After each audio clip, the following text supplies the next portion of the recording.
ቤተሰብ ሚስተር ሶር ነኝ። ዛሬ ደግሞ የግሬድ 11 ሂስትሪ ይዤላችሁ ነው የመጣሁት።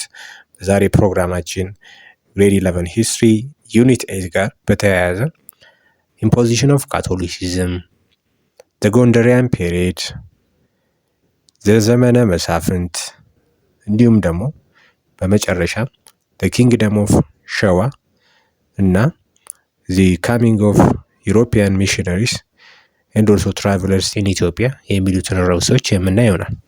መልካም ጊዜ። ፓርት 1 ላይ የምናየው አቴምፕትስ አት ኮንሶሊዴሽን ኤንድ ኒው ፖለቲካል ጂኦግራፊ ኦፍ ክርስቲያን አይላንድ ኪንግደም የሚለውን ርዕስ የምናየው ይሆናል። የክርስቲያን አይላንድ ኪንግደም ሩለሮች ዊክንድ ሆነው ስለነበር ፓወራቸውን ስትሬንግዝን ለማድረግ ሞክረው ነበር። ኮንሶሊዴት ማለት ስትሬንግዝ ነው። ኤንድ ኦልሶ ኒው ፖለቲካል ጂኦግራፊ ኦፍ ክርስቲያን አይላንድ ኪንግደም። ክርስቲያን አይላንድ ኪንግደም ከአዳል በነበረባት ጥቃት እንዲሁም ደግሞ በኦሮሞ ፖፑሌሽን ሙቭመንት የተነሳ ትልቅ ጫና ውስጥ ገብታ ስለነበረ ፖለቲካል ጂኦግራፊያቸውን ቼንጅ ማድረግ ፈልገው ነበር። that means from the ሸዋን ሃይላንድስ to north of ሌክ ጣና region or north of the አባይ region ሽፍት ማድረግ ይፈልጉ ነበር። ኦኬ፣ ስለዚህ the Christian Island Kingdom shifted its political center from the ሸዋን ሃይላንድስ to the ሌክ ጣና region during the reign of ኪንግ ሚናስ። ስለዚህ ክርስቲያን አይላንድ ኪንግደም ፖለቲካል ሴንተራቸውን ከሸዋ ሃይላንድስ ከሸዋ ከፍታ ቦታዎች ወደ ሌክ ጣና ሪጅን ወይም ደግሞ ኖርዝ ኦፍ ዚ አባይ ሪቨር በኪንግ ሚናስ ዘመን ሺፍት አድርገው ነበር ወይም ደግሞ ቀይረው ነበር። እንደምናስታውሰው በኢትዮጵያ ሜዲቫል ፔሪድ ታሪክ ውስጥ የክርስቲያን አይላንድ ኪንግደም ሩለሮች ካፒታል ሲቲያቸው ለረጅም ጊዜ ያክል ከ1270 አንስቶ አሁን እስከምናየው እስከ 1559 ድረስ ፖለቲካል ሴንተራቸው ብዙ ቦታ ሲቀያየር የነበረው ሸዋን ሃይላንድስ ነበር ወይም ደግሞ የሸዋ ከፍታ ቦታዎች ላይ ነበር ሲቀያየሩ የነበሩት። በኋላ ግን ገላውዲዮስ ከሞተ በኋላ አጼ ሚናስ ወደ ስልጣን ይመጣል። አጼ ሚናስ ወደ ስልጣን ሲመጣ የክርስቲያን አይላንድ ኪንግደምን ፖለቲካል ሴንተር ከሸዋን ሃይላንድስ ወዴት ሽፍት አደረገው? ወደ ሌክ ጣና ሪጅን ወይም ደግሞ ኖርዝ ኦፍ ዚ አባይ ሪቨር ሽፍት አደረገው ማለት ነው 1559 ላይ። ፋክተርስ ፎር ኢንስታቢሊቲ ኤንድ ሽፍት ኦፍ ፖለቲካል ሴንተርስ።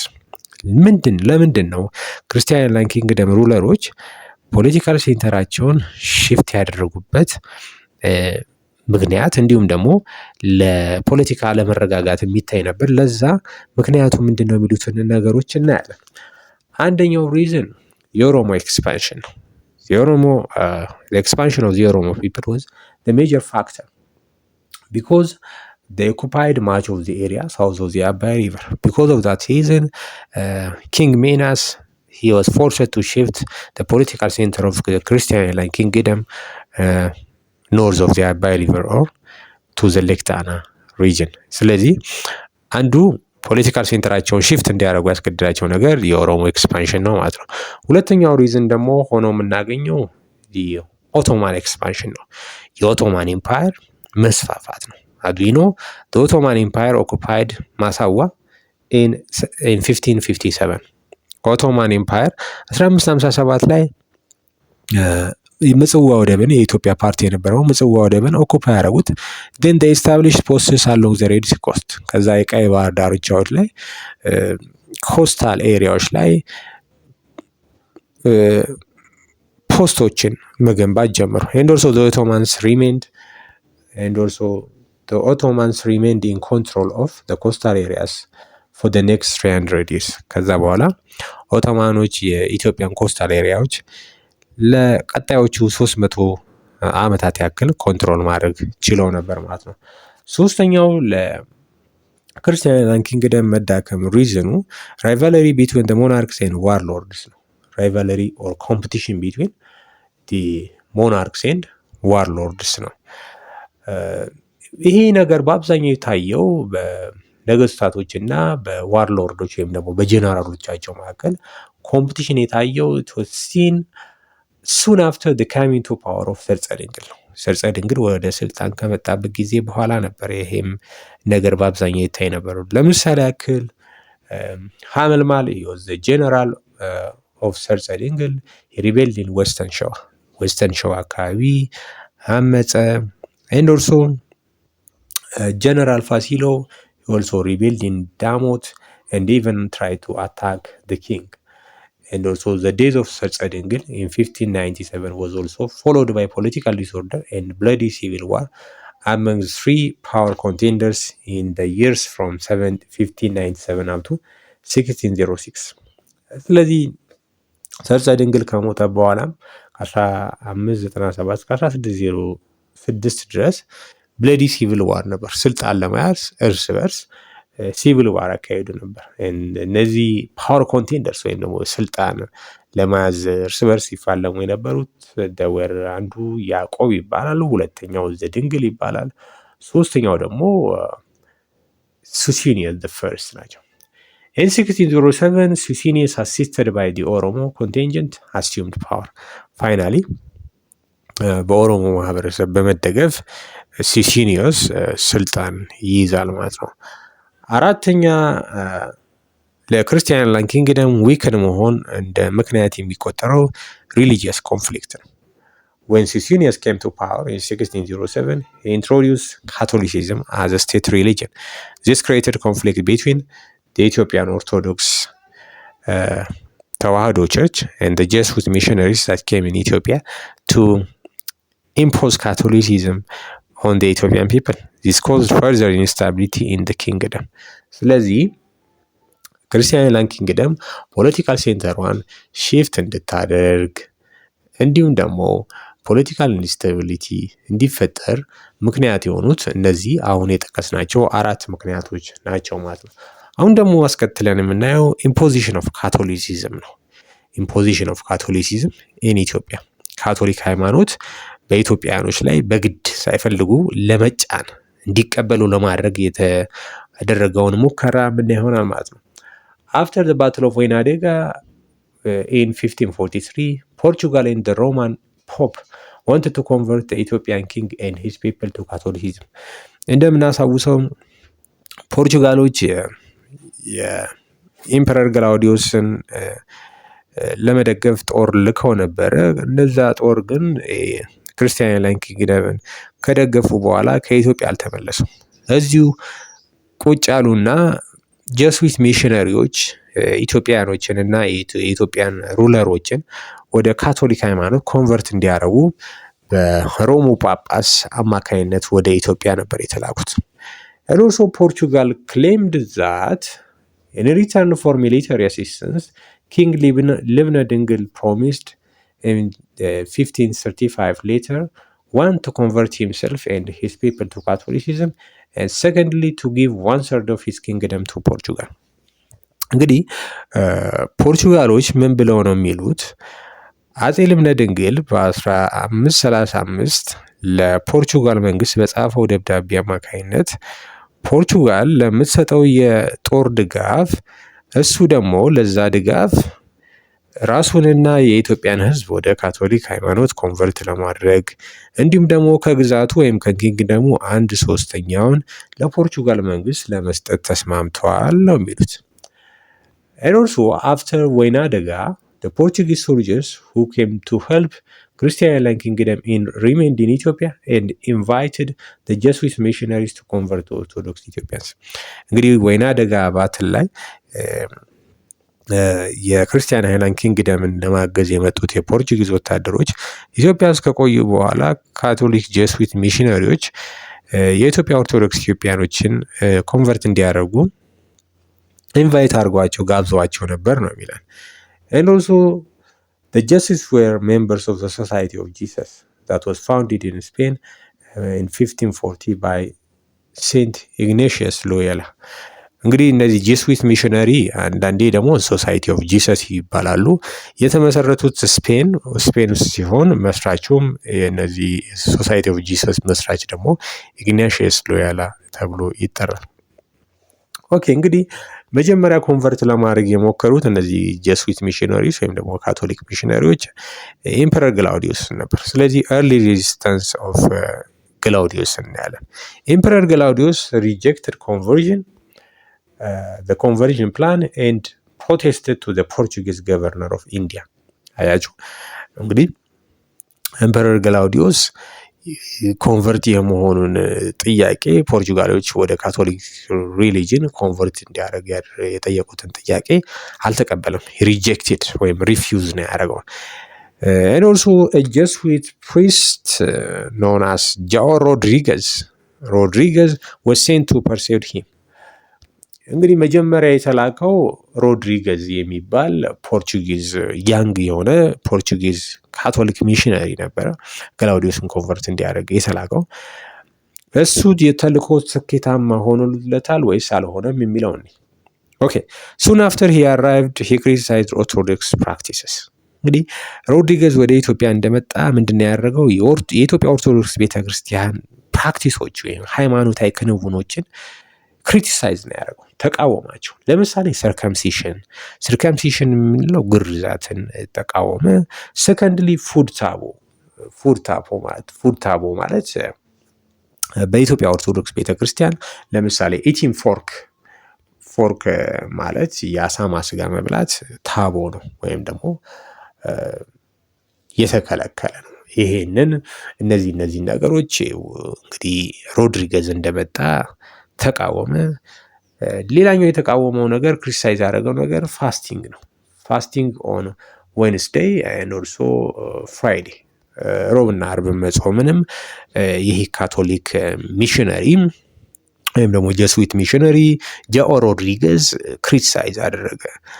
አት ሴም ታይም ከዚህ በተጨማሪ ደግሞ የተቃወመው ነገር ኦብዘርቫንስ ኦፍ ሳተርዴይ ነው። እንደ ሳባት ዴይ ቅዳሜን እንደ ሳባት ወይም ደግሞ እንደ ሰንበት ቀን ኦርቶዶክስ ክርስቲያኖች ማክበራቸውን ይህንንም ክሪቲሳይዝ አደረገ። ዘን የገላውዲዮስ ምላሽ ምን ነበር የሚለው እኔ ገላውዲዮስ ሪፉዝድ ኮንቨርዥን ኤንድ ሮድሪገዝ ወር ሪተርን ቱ ጎአ። አዎ ኢምፐረር ገላውዲዮስ ኮንቨርት የማድረጉን ነገር ተቃውሞ፣ ስለዚህ ሮድሪገዝ ወደ መጣበት ወደ ጎአ ተመለሰ። ጎአ ህንድ የምትገኝ ቦታ ነች። ምክንያቱም ፓርት ኦፍ ህንድን ፖርቹጋሎች ያስተዳድሩ ስለነበረ ከፖርቹጋል ከመምጣት ይልቅ ህንድ ይልኩ ነበረ ካቶሊክ ሚሽነሪዎቻቸውንም ሆነ ወታደሮቻቸውን ለኢትዮጵያ ከዛ ነበር የሚልኩት። አሁን ደግሞ ቀጣይ ሙከራ እናያለን፣ ኮንቨርት የማድረግ ሙከራ እናያለን። አናዘር አቴምፕት ዋዝ ሜድ ባይ ቢሾፕ አንድሬ ዲ ኦቪዲዮ። ሁለተኛው ካቶሊክ ቢሾፕ ወይም ደግሞ ካቶሊክ ሚሽነሪ የኢትዮጵያን ኤምፐረሮች ኮንቨርት ለማድረግ የተላከው አንድሬ ዲ ኦቪዲዮ ነበር። 1557 ነው ወደ ኢትዮጵያ የመጣው። he repeatedly tried but failed to convert the king። እንግዲህ በተደጋጋሚ ኪንግ ገላውዲዮስን ኮንቨርት ለማድረግ ሞከረ፣ ነገር ግን አልተሳካለትም። and even after that ከዚህ ጫና በኋላም ኢምፐረር ገላውዲዮስ wrote a book entitled the confession of Galaudius። አጼ ገላውዲዮስ እንደውም መጽሐፍ ነው የጻፈው። ምን የሚል መጽሐፍ ጻፈ? the confession of Galaudius in which he defended the practice of the Ethiopian Orthodox faith። በዛ መጽሐፍ ውስጥም የኢትዮጵያን ኦርቶዶክስ ተዋህዶ ቤተክርስቲያን ፌዝ እምነት ዲፌንድ አድርጓል፣ መክቷል፣ ታግሏል ማለት ነው በዛ መጽሐፍ ውስጥ። he later returned። ስለዚህ አንድሬ ዲ ኦቪዲዮ he returned to Goa and died in 1597 ላይ ሞተ ማለት ነው። ያለ ስኬት ሞተ። አሁን ደግሞ የመጨረሻውን ጥረት እናያለን። ሰክሰስ አንደር ሲሲኒየስ እናያለን። ሲሲኒየስን ኮንቨርት በማድረግ ስኬታማ መሆናቸውን እናያለን። አሁን ፖርቹጊዝ ሚሽነሪዎች ወይም ደግሞ ካቶሊክ ሚሽነሪዎች ኮንቨርት በማድረግ ስኬታማ መሆናቸውን እናያለን። ኤምፐረር ሲሲኒየስ first marked the peak of the Jesuit success። ኤምፐረር ሲሲኒየስ marked the peak of Jesuit success። እንግዲህ ኤምፐረር ሲሲኒየስ የጀስዊት ካቶሊክ ሚሽነሪዎች ስኬት ከፍታን ያሳያል ማለት ነው። ምክንያቱም ፔድሮ ፓኤዝ a Jesuit missionary known as Pedro Paez was successful in converting many influential dignitaries of the kingdom including ኪንግ ሲሲኒየስ። ስለዚህ ኪንግ ፔድሮ ፓኤዝ የቤተ መንግስት በርካታ ተጽዕኖ ፈጣሪ የሚባሉትን የቤተ መንግስት ባለሟሎች ኖቢሊቲዎች እንዲሁም ደግሞ ኪንግ ሲሲኒየስን ወደ ካቶሊክ ሃይማኖት ኮንቨርት በማድረግ ስኬታማ የሆነው ብቸኛው ጀስዊት ሚሽነሪ ማን ነው? ዳት ኢዝ ፔድሮ ፓኤዝ። በነገራችን ላይ ይህችን ማስታወስ ይኖርባቸዋል። እስካሁን ካወራነውን ነገር በጣም ፍሬ ያለው የሚባለው ነገር ይህ ነው። ይህ አንዱ ነገር ነው። እችን አስታውሱልኝ። ኦልሶ ግን ለምንድን ነው ሲሲኒየስ ዋይ ዋዝ ሲሲኒየስ ኮንቨርትድ ኢንቱ ካቶሊሲዝም ብለን መጠየቅ በጣም ወሳኝ ነገር። እቺ ሁለተኛ ወሳኝ ነገር ሆና እናገኛታለን። ሲሲኒየስ ሊንድ ቱዋርድ ካቶሊሲዝም ኢን ኦርደር ቱ ጌት ፖርቹጊዝ ሚሊተሪ ሰፖርት። አያችሁ፣ ኪንግ ሲሲኒየስ ወይም ኢምፐረር ሲሲኒየስ ሊንድ ቱዋርድ ካቶሊሲዝም ማለት ኮንቨርትድ ቱዋርድስ ካቶሊሲዝም ኢን ኦርደር ቱ ጌት ፖርቹጊዝ ሚሊተሪ አሲስተንስ የፖርቹጋሎችን የጦር ድጋፍ ለማግኘት ሲል ነበረ ኮንቨርትድ የሆነው። ስለዚህ ሲሲኒየስን ኮንቨርት ያደረገው ፔድሮ ፓኤዝ ነው። ሲሲኒየስ ለምን ኮንቨርትድ ሆነ? ቱ ጌት ሚሊተሪ አሲስተንስ ፍሮም ዘ ፖርቹጊዝ ብለን መመለስ ይኖርብናል። The first important convert was Sicinius' brother known as ስዕለ ክርስቶስ። ከማንኛውም ሰው መጀመሪያ አስቀድሞ ኢቨን ከሲሲኒየስም ከኖቢሊቲዎችም ቤተ መንግስት ውስጥ ከነበሩት ኖቢሊቲ ወይም ደግሞ ከነገስታቱ ቤተሰቦች ውስጥ ቀድሞ ኮንቨርትድ የሆነው የኢምፐረር ሲሲኒየስ ወንድም ራስ ስዕለ ክርስቶስ ነበር። 11 ነበር ኮንቨርትድ የሚሆነው ይቻላል። ኢቨን ሲሲኒየስ ራስ ኮንቨርት የሚሆነው ከ11 ዓመት ቆይታ በኋላ ነው። 1622 ነው ኮንቨርትድ የሚሆነው። ነገር ግን ስዕለ ክርስቶስ ኮንቨርት የሆነው 11 ላይ ነበር። አሁን ጀስዊቶች በቃ ስኬታማ ሆኑ። ዘ ጀስዊትስ ጌን ፍሪደም ቱ ፕሬች ዜር ሪሊጅን ፍሪሊ። ስለዚህ ጀስዊቶች ሃይማኖታቸውን ለመስበክ ነፃነትን አገኙ። አሁን ደግሞ ኦፊሻል ኮንቨርዥን እናያለን።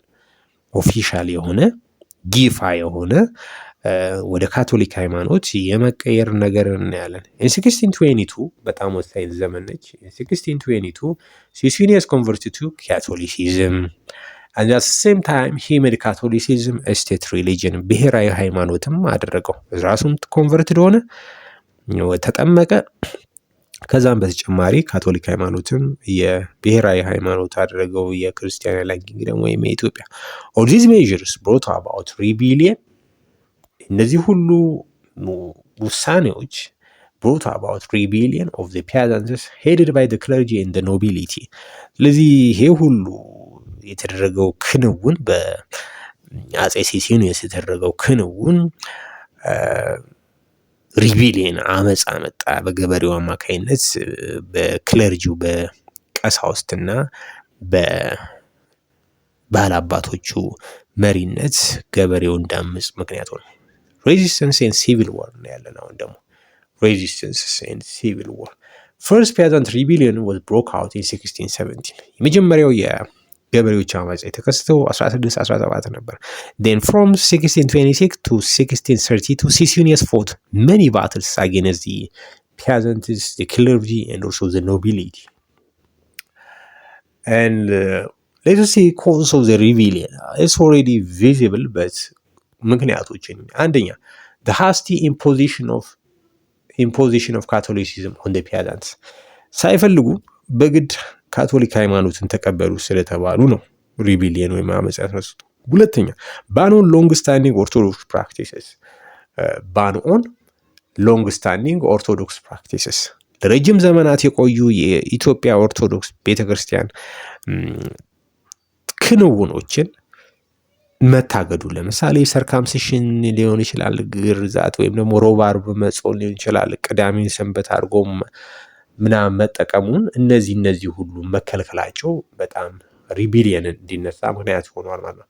For these reasons both the peasantry and the clergy joined the rebellion to defend their religion። ስለዚህ በእነዚህ ምክንያቶች ገበሬውና ቀሳውስቱ ሃይማኖቱን ለመከላከል ሲል አመፀ።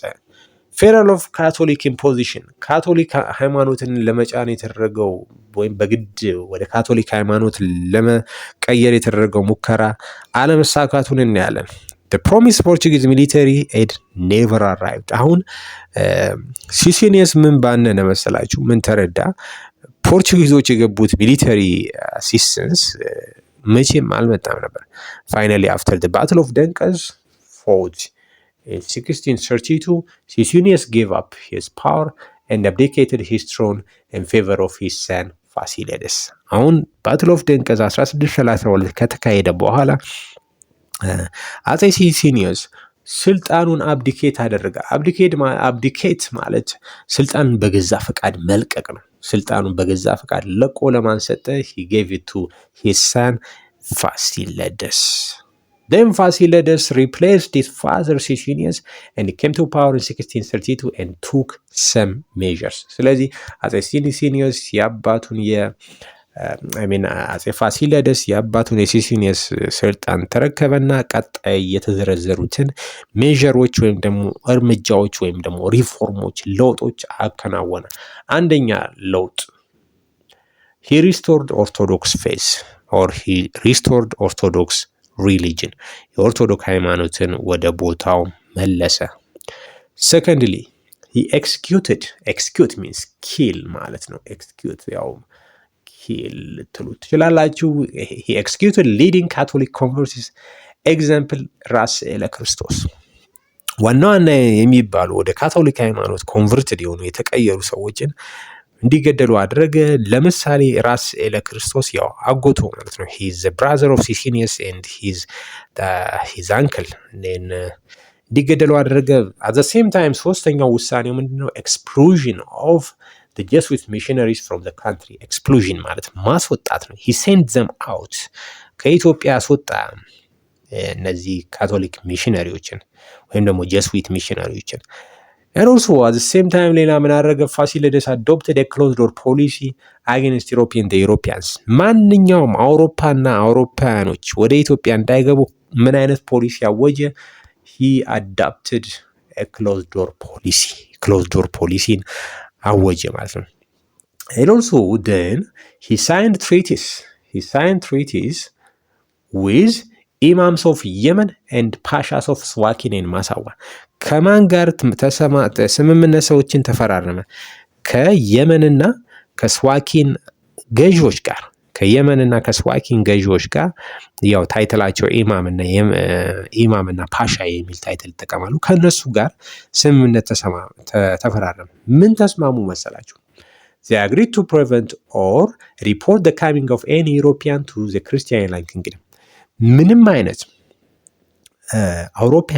ማንኛውም አውሮፓያን ወደ ክርስቲያን አይላንድ ኪንግደም ቢመጣ ሊከለክሉ ወይም ደግሞ ለክርስቲያን አይላንድ ኪንግደም ነገስታቶች ሪፖርት ሊያደርጉ ተስማምተው ተፈራረሙ።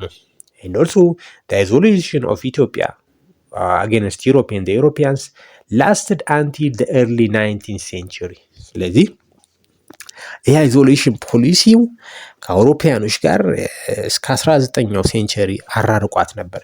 ነገር ግን አንድ ኤክሴፕሽን ነበር። that means ኤክሴፕሽን ነበር ስላችሁ ምንም እያልኩ ነው። የተወሰኑ አውሮፓያኖች ወደ ክርስቲያን አይላንድ ኪንግደም ቤተ መንግስት ወይም ኮርት ብቅ ብለው ነበር። እነዚህም ሁለት ሰዎች ነበሩ።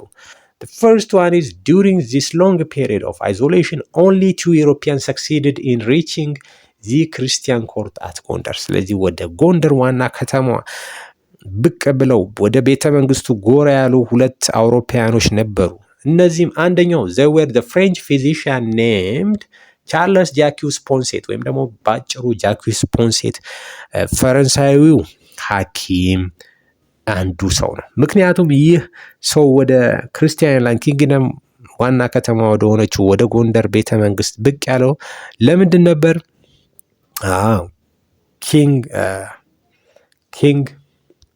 ኪንግ ኢያሱ ዘፈርስ ወይም ደግሞ ኢያሱ ዘግሬት በቆዳ ህመም ይሰቃይ ስለነበረ ያን ለዛ ህመም ሕክምና ለማግኘት ሲል ነበረ ፈረንሳዩን ቻርልስ ጃኪውስ ፖንሴት ወይም ደግሞ ባጭሩ ጃኪውስ ፖንሴትን ወደ እዛ እንዲገባ ያደረገው። ሁለተኛው ሰው ደግሞ የስኮቲሹ ወይም የስኮትላንዱ ትራቭለር ጄምስ ብሩስ ነበር ወደ ክርስቲያን አይላንድ ኪንግደም ወይም ደግሞ ወደ ኢትዮጵያ መግባት የቻለው ሁለተኛው አውሮፓዊ። ስለዚህ አክቹሊ ክሎዝ ዶር ፖሊሲን የጣሰው የክርስቲያን አይላንድ ኪንግደም ሩለር ማን ነው ማለት ነው?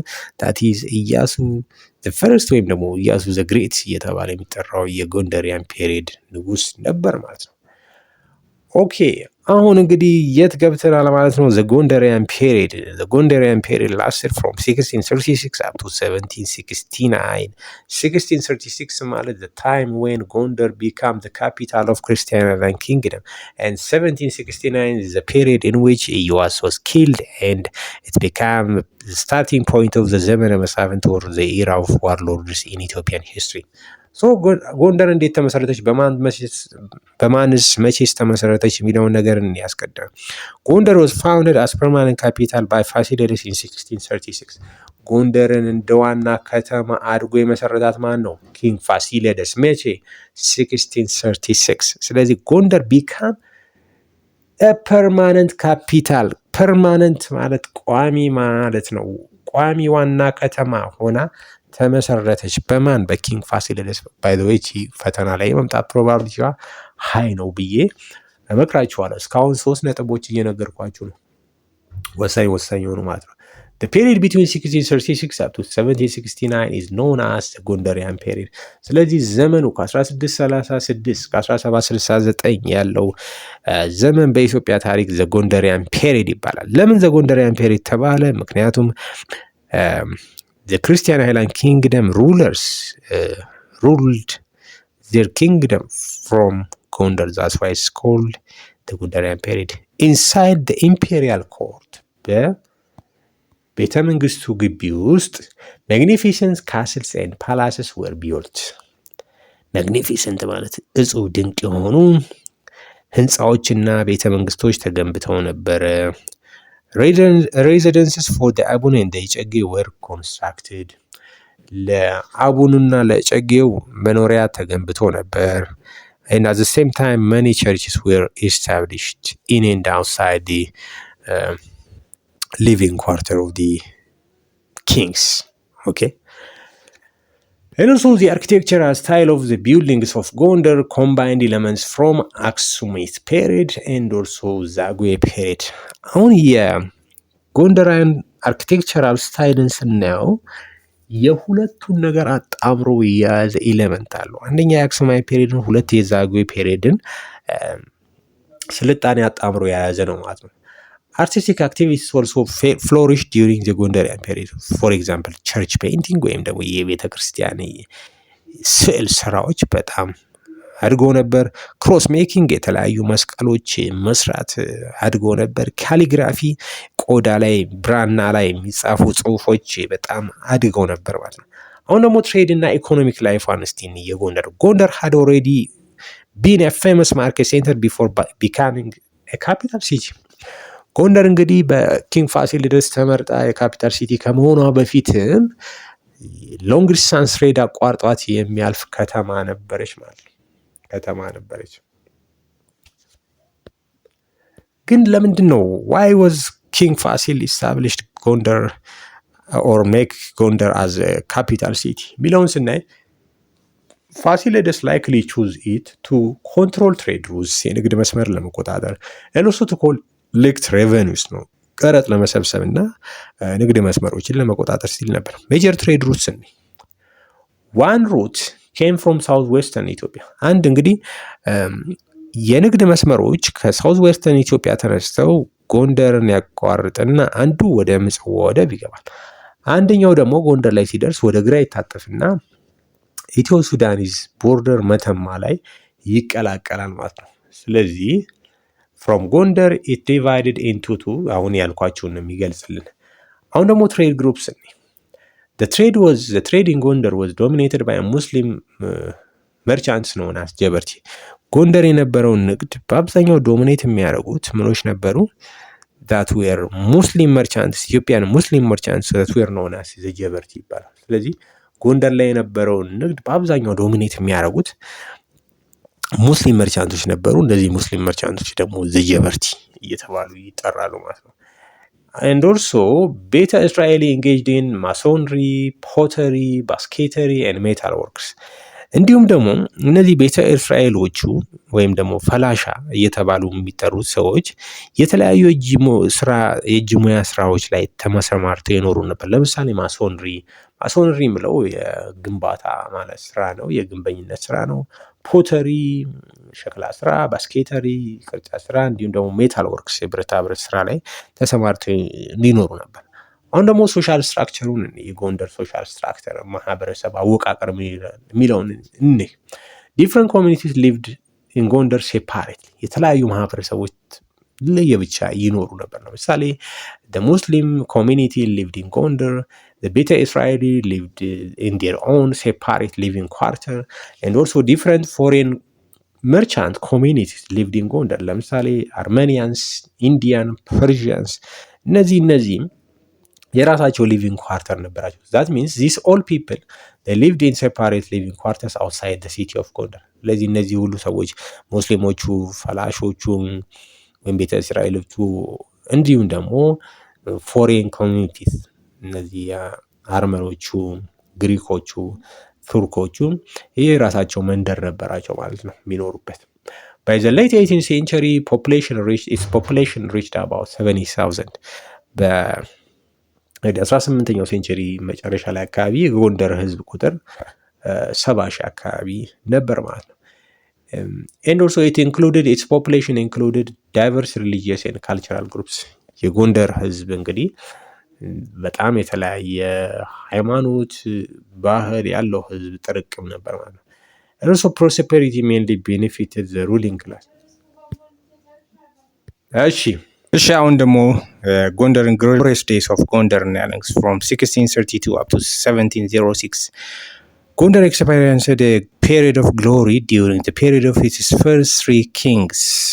And these kings were ፋሲለደስ፣ ዮሐንስ ዘ ፈርስት ኤንድ ኢያሱ ዘ ፈርስት። ስለዚህ የጎንደር ከፍታ ዘመን ወይም ጎልደን ኤጅ ግሎሪየስ ዴይስ የሚባሉት እነዚህ ሶስት ታላላቅ ነገስታቶች የነገሱበት ዘመን ነበር። የመጀመሪያው ኪንግ ፋሲለደስ፣ ሰከንድ ዋን ኢዝ ኪንግ ዮሐንስ ዘ ፈርስት ኤንድ ሰርድ ዋን ኢዝ ኢያሱ ዘ ፈርስት። ኦፍ ዘ ትሪ the most powerful was ኢያሱ ዘ ፈርስት. he is also nicknamed as ኢያሱ ዘ ግሬት። ስለዚህ ከነዚህ ከሶስቱ ነገስታቶች ውስጥ the most powerful የሚባለው ኢያሱ ዘ ፈርስት ነው። he is also nicknamed as ኢያሱ ዘ ግሬትም እየተባለ ይጠራል ማለት ነው። he was the last powerful king who made campaigns southward across the Abai river to regain a former province of the kingdom። እንግዲህ ከሁሉም የክርስቲያን ላይን ኪንግደም ነገስታቶች ውስጥ ወደ ሳውዝ ኦፍ ዘ አባይ ሪቨር በመሄድ ክርስቲያን ላይን ኪንግደም አታቸው የነበሯቸውን ቴሪቶሪዎች ለማስመለስ የሞከረ ብቸኛው ንጉስ ሆኖ እናገኘዋለን። ኢያሱ ዘ ፈርስት ኦር ኢያሱ ዘ ግሬት he was the most powerful ruler of the period። ከፔሪድ ውስጥ ከነበረ ነገስታቶች ውስጥ the most powerful እሱ ነው። he conducted campaigns south of the Abai river and also to Shewa and he collected some tribute from Shewa። ሪፎርምስ ኦፍ ኢያሱ ያመጣቸው ሪፎርሞች ወይም ደግሞ ማሻሻያዎችን ሶስት ማሻሻያዎች ወይም ሪፎርሞችን አካሄዶ ነበር። አንደኛ he revised the ፍትሐ ነገስት or the law of kings የሚባለውን የክርስቲያን ሃይላንድ ኪንግደም ዶክመንት ሪቫይዝ አድርጓል። ሁለተኛ he amended land laws የመሬት ህጎችን አሜንድ አድርጓል። አሜንድ means ማሻሻያ ማለት ነው። ማሻሻያ ወይም ሪቪዥን ማለት ነው። ሶስተኛ he reorganized taxes and ከስተምስ ግብርና ቀረጥ ስርዓትን ሪኦርጋናይዝ አድርጓል። እንደገና ኦርጋናይዝ ማድረግ ችሏል ማለት ነው። also he promoted trade and relation with Egypt. he violated the closed door policy and he invited one Charles Jacques Poncet who cured him from his skin disease። እንግዲህ ክሎዝድ ዶር ፖሊሲን ቫዮሌት ካደረጉት ነገስታቶች ውስጥ እሱ ነው። ስለዚህ እሱ ደግሞ ቫዮሌት ያደረገበት አንደኛው ሪዝን ምንድነው? በቆዳ በሽታ ይሰቃይ ስለነበረ ጃኪውስ ፖንሴት የሚባለውን ፈረንሳይ ሐኪም ወደ ኢትዮጵያ በመጥራት ሕክምና አግኝቷል። ሌላኛው he also made or invited Jesuit and Franciscan missionaries ከፍራንቺስካን እና ጄሱዊት ሚሽነሪዎች ጋር ግንኙነት አድርጎ ነበር። he also sent delegates to Rome and caused suspicion among the clergy። እንዲሁም ደግሞ ዴሊጌቶች ወይም ደግሞ መልእክተኞችን ወደ ሮም ልኮ ነበረ። ይህ ደግሞ ጥርጣሬን ፈጥሮበት ነበረ። እንግዲህ ወደ ሮም ዴሊጌሽን በመላኩ የተነሳ ኪንግ ኢያሱ ዘ ግሬት ወይም ኢያሱ ዘ ፈርስት ሰስፔሽን አስነሳበት ወይም ደግሞ ጥርጣሬ አስነሳበት በክለርጂዎች መካከል። ስለዚህም ወደ ፍሊድ ቱ ሌክ ጣና ኤንድ ሂ ዋዝ አሳሲኔትድ ኦር ፖይዝንድ። ስለዚህም ኦፖዚሽን ሲገጥመው ከክለርጂ ወይም ደግሞ ከቀሳውስቱ ወደ ሌክ ጣና ሪጅን ሸሸ። እዛም በነበረበት ሰዓት እዛው ተገደለ ማለት ነው። and he was succeeded by his son ተክለ ሃይማኖት በሚባለው ልጁ ተተካ ማለት ነው። and also the period of ኢያሱ the first open power struggle። እንግዲህ ኢያሱ the first ከሞተ በኋላ በጎንደራን ፔሪድ ውስጥ ፓወር ስትራግል ነው የተፈጠረው፣ ወይም ደግሞ ስልጣን ለመያዝ እርስ በርስ መሽቀዳደም መፎካከር ነው የነበረው። መርደር ኤንድ አሳሲኔሽን ኦፍ ዘ ኪንግስ ቢካም ኮመን። መገዳደል እንዲሁም ደግሞ ፖይዝን መደራረግ፣ በመርዝ መመራረዝ በጎንደሪያን ቤተ መንግስት ውስጥ በጣም ኮመን እየሆነ መጣ። ቢኮዝ ኦፍ ዚስ ዘ ኪንግስ ኮድ ኖት ስቴይ ሎንግ ኦን ዘ ትሮን። በዚህም የተነሳ ነገስታቶች ዘውዳቸውን ይዘው ለረጅም ዓመት በስልጣን አይቆዩም ነበር። Between 1706 up to 1721 5 kings were murdered or poisoned 2 days። ከ1706 ከ1721 ባለው ጊዜ ብቻ 5 ነገስታቶች ወይ ተመርዘዋል ወይ ተገድለው ነበር ማለት ነው። The kings were weak and unable to defend their own capital city ጎንደር። ነገስታቶቹ በጣም እየተዳከሙ ሚሊተሪያቸውም እየተዳከመ ስለመጣ ኢቨን ካፒታል ሲቲያቸውን ጎንደር መጠበቅ አልቻሉም ነበር። And also religious controversy also characterized the period። እንግዲህ ከኢያሱ ዘግሬት ሞት በኋላ ጎንደር ላይ የጎንደር መገለጫ የሆነ የቻለው ሌላኛው የሃይማኖታዊ ብጥብጥ ወይም በኢትዮጵያ ኦርቶዶክስ መካከል የነበረ ግጭት ነበር። አሁን ደግሞ የምናየው ዘ ሬን ኦፍ በካፋ ነው። በካፋ ሩልድ ጎንደር ፍሮም 1721 up to 1730። his period of rule was a period of relative peace and stability። እሱ የነገሰበት ዘመን አንጻራዊ ሰላምና መረጋጋት ይታይበት ነበር። and በካፋ was known for his efficient administration። ብቃት ባለው ያስተዳደር ችሎታው ይታወቅ ነበር። and ኢያሱ the second or ኢያሱ the little was the son and successor of በካፋ ruled from 1730 up to 1755። እንግዲህ በካፋ ከሞተ በኋላ የእሱ ልጅ የነበረው ኢያሱ ሰከንድ ወይም ደግሞ ኢያሱ ዘ ሊትል እየተባለ የሚጠራው የእሱ ሰክሰሰር እና ቀጥሎ ነጋሽ ነበረ። እሱም ከ1730 እስከ 1755 ጎንደርን አስተዳድሯል። and also እቴጌ ምንትዋብ the wife of በካፋ that was born in ቋራ region was regent of her young son ኢያሱ ዘ ሰከንድ። እንግዲህ ኢያሱ ዘ ሰከንድ ወደ ስልጣን ሲመጣ ደግሞ እድሜው 6 አካባቢ ስለነበር ሬጀንት ወይም ደግሞ ሞግዚት ያስፈልገው ነበር። ስለዚህ ልጇን ኢያሱ ዘ ሰከንድን በመወከል ግዛቱን ታስተዳድር የነበረችውም እቴጌ ምንትዋብ ነበረች። እንዲሁም ደግሞ እቴጌ ምንትዋብ የጎንደራውያን ፔሪድ የመጨረሻውን ዘመን በሙሉ ፖለቲካውን ተቆጣጥረው የነበረው እቺው እቴጌ ምንትዋብ የምትባለው ሴት ነበረች። በኢትዮጵያ ታሪክ ታላቅ ሴትም ተብላ ትቆጠራለች። she successfully secured the power of her son ኢያሱ the second through the support of her she got from the ቋራ lords called the ቋረኞች። እንግዲህ እቴጌ ምንትዋብ ከቋራ ሎርዶች ወይም ደግሞ ከቋረኞች በምታገኘው ሚሊተሪ ሰፖርት የተነሳ የልጇን ስልጣን ሴኪዩር ማድረግ አስከብራ መቆየት ችላ ነበር። in 1732 she brought her brother known as ወልደ ልዑል to ጎንደር። ስለዚህ ከቋራ ወንድሟን ራስ ወልደ ልዑልን ወደ ጎንደር አመጣችው። ከዛም በኋላ she gave him the title known as ራስ ቢትወደድ። ከዛ የራስ ቢትወደድነትን ታይትል ሰጠችውና ኪንግ ሜከር ወይም ደግሞ ጋርዲያን ኦፍ ዘ ኪንግ አርጋ ሾመችው ማለት ነው። The influential position held by the lords and chiefs of Kwara, the court incited strong opposition from the lords of other provinces። እንግዲህ ዋና የሚባሉ ሱልጣኖች በሙሉ በቋራ ሎርዶች በመያዙ የተነሳ የሌሎች ፕሮቪንሶችን ተቃውሞ አስነሳ። ኤሎሶ ኢያሱ the second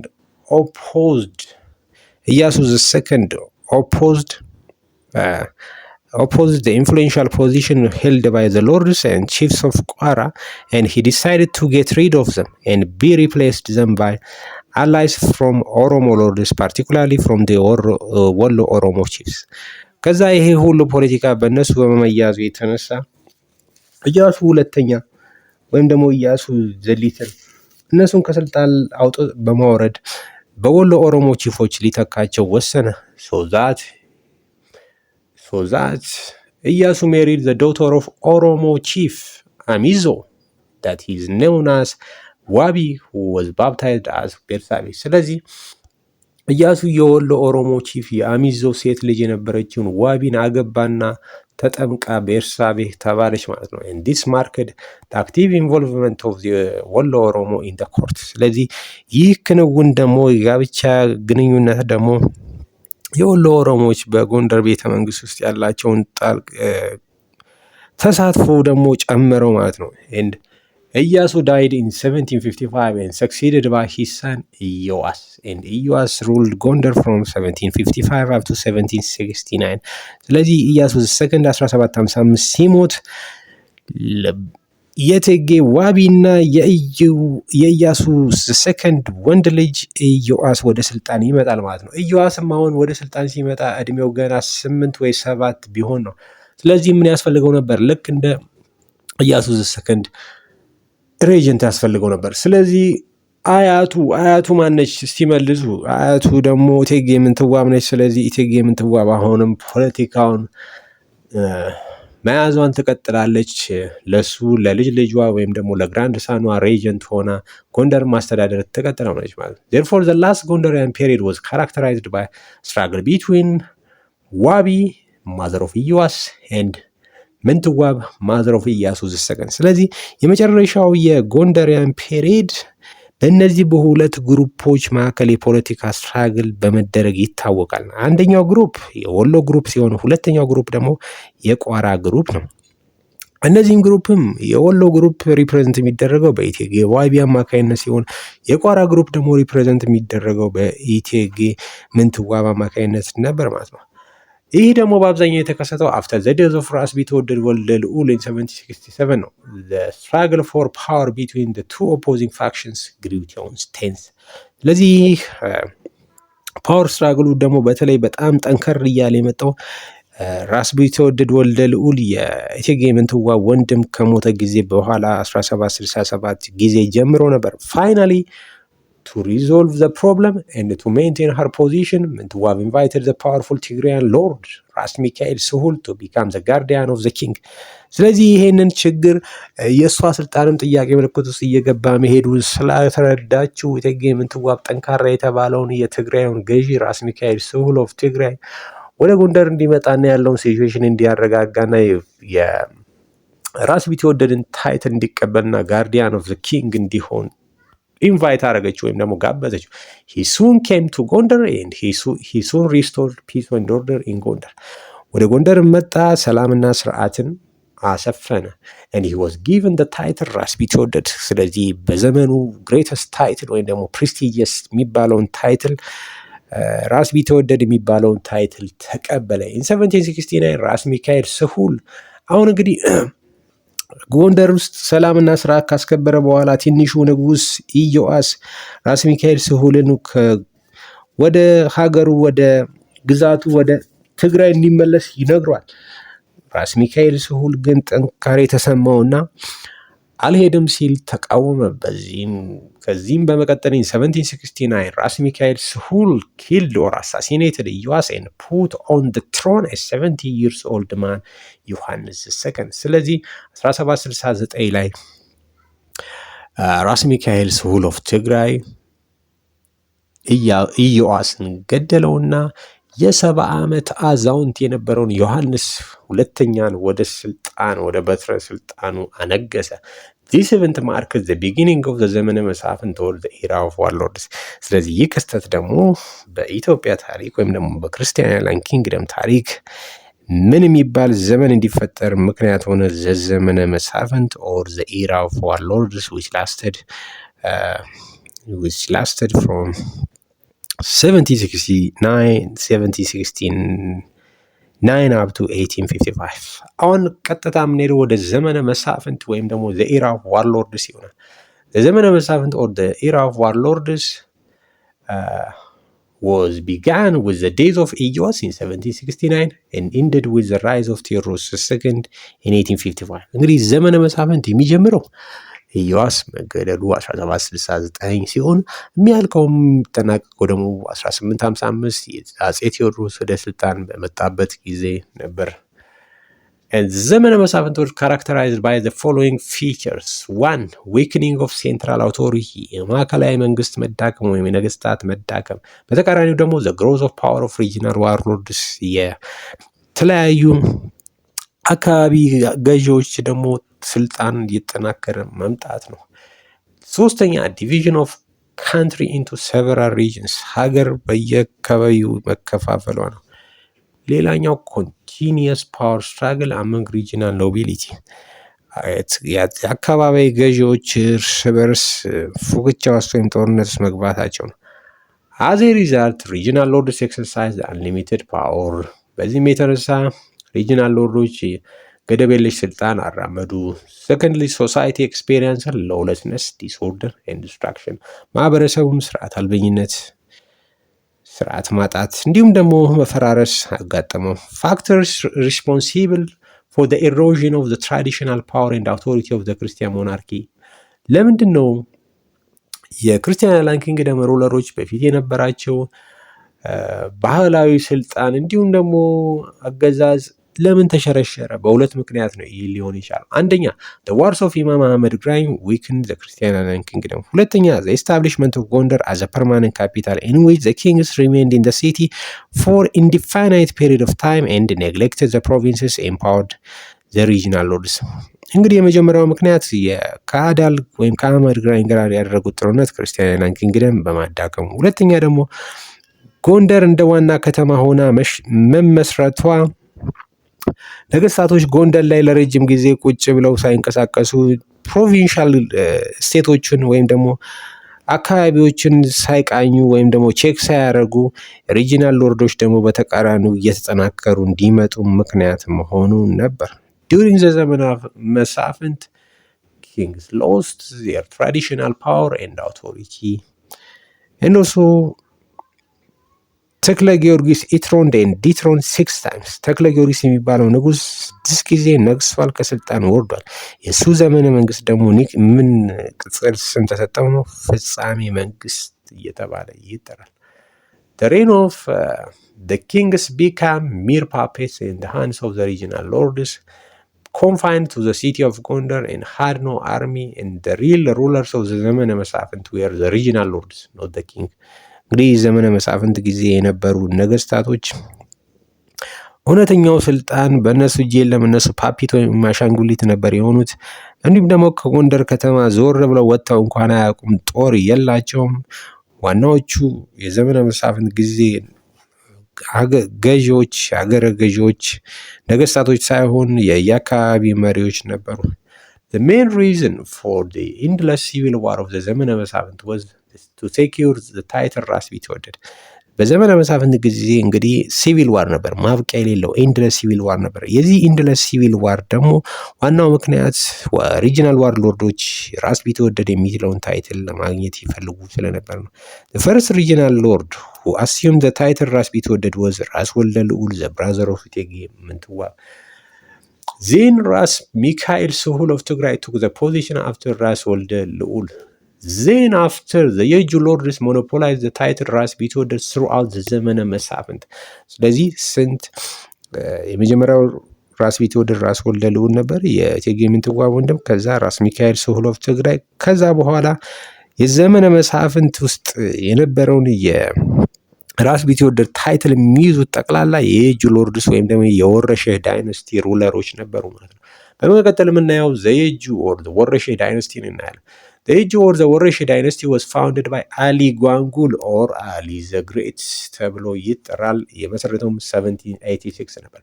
The Yeju lords became kingmakers or the guardian of kings during the ዘመነ መሳፍንት። ስለዚህ throughout the ዘመነ መሳፍንት the guardian of the king or king maker ስልጣን የሚይዙ ጠቅላላ የየጁ ሎርድስ ወይም ደግሞ የየጁ ወይም የወረሼ ዳይነስቲ ሩለሮች ነበሩ ማለት። The Yeju lords ruled from ደብረ ታቦር። የየጁ ሎርዶች እንደ ካፒታል ሲቲ ወይም ደግሞ እንደ ፖለቲካል ሴንተር የሚጠቀሟት ደብረ ታቦር ከተማ ነበር። The main political units of the ዘመነ መሳፍንት included ትግራይ፣ ሰሜን ደንቢያ፣ በጌምድር ላስታ፣ አምሃራ፣ የጁ፣ ወሎ ኤንድ ጎጃም ነበሩ። እነዚህ ሁሉ ቴሪቶሪዎች በሙሉ በዘመነ መሳፍንት ጊዜ ውስጥ የክርስቲያን አይላንድ ኪንግደም ቴሪቶሪዎች ነበሩ ማለት ነው። ሸዋ ኤንድ ወሎ ሀድ አውቶኖመስ ስታተስ። ሸዋና ወሎ እንግዲህ ከክርስቲያን አይላንድ ኪንግደም ራቅ ብለው በመገኘታቸው የተነሳ ራሳቸውን በራሳቸው ያስተዳድሩ ነበር፣ ወይም ደግሞ ከክርስቲያን አይላንድ ኪንግደም ተለጥለው ይገኙ ነበር ማለት ነው። አውቶኖመስ ፓወር ነበራቸው፣ ወይም ደግሞ ራስ ገዝ አስተዳደር ነበር ናቸው ማለት ነው። አሁን ደግሞ የምናየው ዘመነ መሳፍንት ወርሶ ካራክተራይዝድ ባይ ፎሬን ትሬት። ፎሬን ትሬት ማለት የውጭ ወረራ ስጋት ነበር። በዘመነ መሳፍንት ውስጥ ኢትዮጵያ ውስጥ የውጭ ወረራ ስጋት ነበር። በተለይም ኮንትሮሊንግ ዘ ሱዳን ኢን 1821 ሙሐመድ አሊ ኦፍ ኢጅፕት የግብፁ ንጉስ ማለት ነው። ሙሐመድ አሊ ግብፅን ሱዳንን በ1821 ተቆጣጠረ። ከዛ እንደ ስፕሪንግ ቦርድ ወይም ደግሞ እንደ መሸጋገሪያ በመጠቀም ኢትዮጵያን አታክ ያደረግ ነበር። ሲንስ 1821 ዘ ኢጂፕሽያን ቻሌንጅድ አጌንስት ኢትዮጵያን ኢንዲፔንደንስ አሎንግ ዘ ኢትዮ ሱዳኒስ ቦርደር። ስለዚህ በኢትዮጵያና በሱዳን ድንበር ላይ ሁልጊዜ እየመጡ ግብፃውያኖች ኢትዮጵያን ለመውረር ያጠቁ ነበር። በት ዘ ኢጂፕሽያን አቴምፕት ቱ ፔኔትሬት ቱ ኢትዮጵያ ዋዝ ሪፐልስድ ባይ ፓወርፉል ሪጂናል ሎርድስ ሰች አዝ ደጃችሁ ቢያው ሰሜንን ትግራይ፣ ደጃች ክንፎ ኦፍ ቋራ ኤንድ ካሳ ኃይሉ ኦፍ ዘ ፊውቸር ቴዎድሮስ። ነገር ግን የግብፅ ኢትዮጵያን ወረራ ለማድረግ ታደርግ የነበረውን ሙከራ ይመልሱት የነበሩት የደጃችሁ ቢያው ሰሜንን ትግራይ እንዲሁም ደግሞ የቴዎድሮስ ሰከንዱ ሃፍ ብራዘር የነበረው ደጃዝማች ክንፉ እንዲሁም ደግሞ ራሱ ካሳ ኃይሉ ወይም ፊውቸር ቴዎድሮስ እነዚህን ወረራዎች በወሳኝ ሁኔታ ይመክቱ ነበር። አሁን ደግሞ ኮንሲኩዌንስ ኦፍ ዘመነ መሳፍንት እናያለን። ዘመነ መሳፍንት ምን ውጤት አመጣ የሚለውን እናያለን። ኮንሲኩዌንስ ኦፍ ዘመነ መሳፍንት ዋን መኒ ፒፕል አባንደንድ ዜር ፕሮፌሽን ኤንድ ቢካም ሽፍታስ ኦር ባንዲትስ። ብዙዎች ፕሮፌሽናቸው ወይም ስራቸውን እየተው ሽፍታ ሆኑ። መርቻንትስ ዌር አንኤብል ቱ ኮንዳክት ትሬድ ፒስፉሊ ኢቨን ዘ ሎንግ ዲስታንስ ትሬድ ዋዝ ሃይሊ አፌክትድ and also decline of agricultural productivity. የእርሻ ምርትና ምርታማነት መቀነስ ታይቷል። the life of the peasants was insecure and the peasants shouldered great burden. ከፍተኛ ጫና ውስጥ ነበሩ፣ ምክንያቱም ሽፍታን ይመግቡ ነበር። ለሪጂናል ሎርዶች ከፍተኛ ታክስ መክፈል ነበረባቸው። and also the ዘመነ መሳፍንት came to an end in 1855 with the rise to power of ቴዎድሮስ II. ቴዎድሮስ II ወደ ስልጣን ከመምጣቱ በፊት አራት ወሳኝ ባትሎችን አድርጓል ወይም ደግሞ አድርጎ ነበረ። እንግዲህ ቴዎድሮስ II ከመባሉ በፊትም ካሳ ኃይሉ ተብሎ ይጠራ ነበረ። እነዚህም አራት ባትሎች ምን ይባላሉ? the battle of ጉራምባ፣ battle of ጎርጎራ ቢቸን፣ the battle of አይሻል and the battle of ደርስጌ ይባላሉ። በመቀጠል ደግሞ የምናየው the Shawan Kingdom ይባላል። the Shawan Kingdom was founded by ነጋሲ ክርስቶስ in 1695. በሸዋን ኪንግደምን የመሰረተው ነጋሲ ክርስቶስ ይባላል። መሰረተውን በ1695 ነበር። the kingdom of Shawa reached the height of its power during the time of King ሳህለ ስላሴ. ሳህለ ስላሴ was the first Shawan ruler to assume the title ንጉስ። እንግዲህ ከሸዋ ነገስታቶች ውስጥ ንጉስ የሚለውን ታይትል አስቀድሞ በመያዝ የሚታወቀው ራሱ ኪንግ ሳህለ ስላሴ ነበር። ኪንግ ሳህለ ስላሴ dropped the traditional titles of Shawan rulers መርዳዝማች እና አቤቶ። ከሱ በፊት የነበሩ ነገስታቶች ይጠቀሙበት የነበረውን ታይትል መርዳዝማች እና አቤቶ የሚለውን ታይትል ድሮፕ በማድረግ ንጉስ የሚለውን ታይትል መጠቀም የጀመረው የሸዋን ኪንግደም ንጉስ እሱ ወይም ኪንግ ሳህለ ስላሴ ነበር። the kingdom was divided into 9 provinces. ኪንግደም ኦፍ ሸዋ በ9 ፕሮቪንሶች የተከፋፈለች ነበረች። 9ኙም ፕሮቪንስ በ9 አስተዳዳሪዎች ይተዳደሩ ነበር። during the reign of King ሳህለ ስላሴ many Europeans visited the Shawan kingdom. በኪንግ ሳህለ ስላሴ ዘመንም ሸዋን ኪንግደምን በርካታ አውሮፓውያኖች መጥተው ጎብኝተዋታል ማለት ነው። the first European to visit were Isenberg and Krapf who visited Shawa in 1837.